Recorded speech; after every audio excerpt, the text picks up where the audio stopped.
inflation. And when most people talk about inflation, they're talking about price inflation.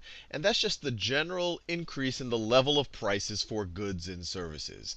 And you probably have a sense of that every year in kind of a normal economy, things seem to get a little bit more expensive, although not everything does. But especially if you look at something like healthcare or the cost of education, you definitely see things getting more expensive every year. But one interesting question is, how do you measure it? How do you measure inflation? And what the Bureau of Labor Statistics does, and this is actually the most used measure of inflation, they create something called a consumer price index. And the way they do it is that they define a basket of goods, and actually a basket of goods and services. So what they do is they go and they look at the average urban consumer, and they say, what do they need in their life? They might need some housing. They might need some fuel, some natural gas for their home. They need gasoline for their cars. They need energy in other ways. They might need some type of services. They might need transportation. And they try to come up with a basket of all of the things that the average consumer in an urban environment might need, and they figure out how much that would cost them in year one.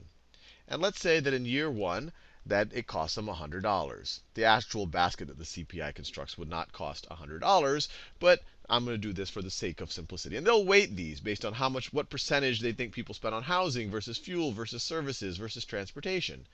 Then they'll look at the same basket each year after that. So then they'll do the same things: housing, fuels, services, transportation. And then this would be in year two now. In year two. And let's say that same basket costs $100, $102. Well, then they'll say that the general level of price and services for this consumer went up by $2, or went up by, the more important thing is by the percentage, by 2%. So based on this measure, based on this basket of goods, prices went up by 2%. Or you'll hear people on the news say that the inflation rate went up by 2%. Now, I want to clarify, when inflation sometimes talks to inflation in the money supply. So people talk about there's just more money being printed. And often, an increase in the money supply is usually one of the factors that is driving price inflation. But when most people talk about inflation today, they're talking about price inflation. They're talking about the increase in prices. They're not directly talking about the increase in the money supply.